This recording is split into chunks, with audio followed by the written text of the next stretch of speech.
You're live. What's going on, guys? Michael here, 360 Digital Closing Bell, joined live from an undisclosed location here in Denver by Stuart Turley, who is live from an undisclosed location in Dallas. It is April 15th, 2020 here on this beautiful Wednesday. Stu, how are you doing? I'm doing fantastic. Dallas is beautiful weather today. That's awesome. It's actually some decent weather here in Colorado, and we are fired up. We got a great show for you today. Great one thing of the day. Stu's going to update us on what the charts look like from our picks. Hint, it's not very good. But first, we need to do a little clerical work. As always, if you are not subscribed to the 360 Digital Closing Bell on iTunes, Spotify, or YouTube, please do that right now. Subscribe, resubscribe, whatever makes that algorithm go nuts. We really appreciate it. We have some really great energy finance content. We do a bi-weekly podcast where me and Stu go over what happened in the week in oil and gas and then muse about what we think is going to happen. Also, Enercom is starting to register people for the oil and gas conference that's starting in August. It is the investor relations conference that is well known. They get over 2,000 people that show up every single year. The goal is to still have that on, even in the wake of all this stuff. It's still not in August, and they're trying to get the word out. So the oil and gas conference, you can check that out. All the information at enercom.com. And I'm going to go ahead and dive into the digital ticker now. Equities down today, really bad. Oil actually up a little bit now, and you'll see that. But just a really rough day for equities. A lot of that on the equity side, a lot of the stimulus money that's starting to float in. There's been some PPP issues with those payment protection loans are taking a little bit longer to get into people's bank accounts than originally thought. So I think that's why you're seeing a slight depression in the equities market. But SPY checked in today, 2783 or down about 67 points. That's about a 2.5% drop. NASDAQ tech stocks, 8393. That was down about 1%. So tech stocks doing a little bit better even in this down environment. Dow Jones still stays above 23,500, but it was still down about 450 points. Or about 2%, really volatile on that. Crude oil up 9 cents or about 0.5% down to 2020.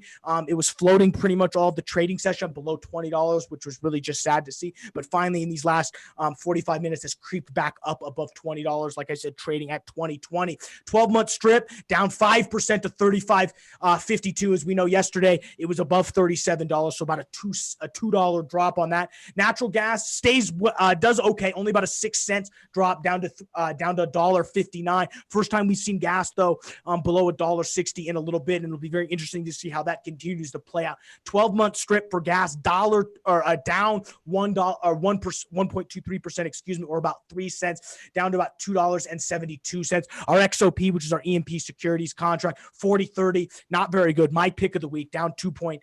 It was actually down a lot more, rebounded a little bit and closed just above $40, which is a really nice level for that. So, if you're looking to maybe get in long on an XOP trade, which was my pick of the week, now might be your time. But as always, we do not give investment advice. Moving over to the biggest loser of the day, Penn Virginia Corporation. They've been up a lot. Remember, yesterday they were our biggest gainer at $5. Even today, they're going to be down about 14% to $4.31. Vermilion Energy Incorporated down 16 cents to $3.50, and Chesapeake Energy Corporation down 37% on the day. On terms of our biggest movers, only about a 9 to 18% movement, really light on today's. Antero Resources Corporation, natural gas player out of the Marcellus. We mentioned those are people to stay on the lookout to. Up 9% to $1.38. Gulfport Energy, another big winner yesterday, back again on the winning side, 11.65% on the movement, upwards at 67 cents.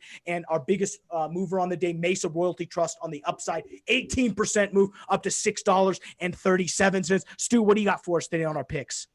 Oh, I'll tell you, on our picks right now, I'm getting just slaughtered on mine, and I'm down 9% in CEIX. LNG is only up about 0.1%. My other ones are just kind of hanging in there. Hey, EIA just put out a notice saying that I put it out on Oil and Gas 360, STEO. The short-term energy outlook by the EIA, it looks to be $45 per barrel through 2021.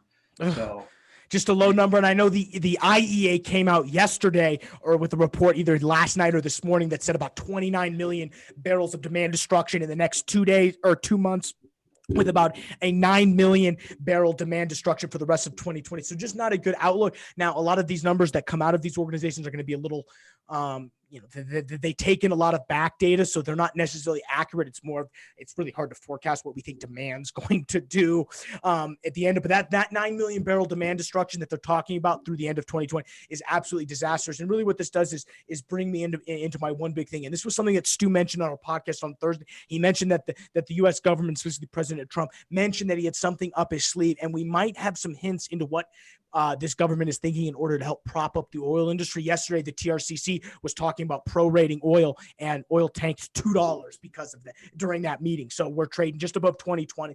News item that dropped at 1:17 was that the Energy Department is drafting up plans to cut U.S. oil production by paying drillers not to drill. The aim is to alleviate the oil glut while saving jobs. The Energy Department's plan could compensate companies for sitting on as much as 365 million barrels worth of oil reserves and counting it as part of the U.S. government emergency stockpile. So that would be an unbelievable move. They already do that with the farming industry. If you're a farmer, you get paid not to produce certain crops in order to make sure that the supply and demand work out. It would be very interesting to see if they actually implement with the oil and gas, and it would be very interesting to see what they would, who they would actually pay not to drill. Is this something that they're just going to pay every oil and gas driller not to drill just certain regions? How this all plays out will be very fascinating. But as Stu mentioned, the U.S. government has something up its sleeve other than just trying to get in and negotiate these OPEC tariffs, and this could be one of them. And with that, we're going to go and let you guys get back to work. Thank you for checking out the 360 Digital Closing Bell here on Oil and Gas 360 Intercom. We'll see you guys tomorrow.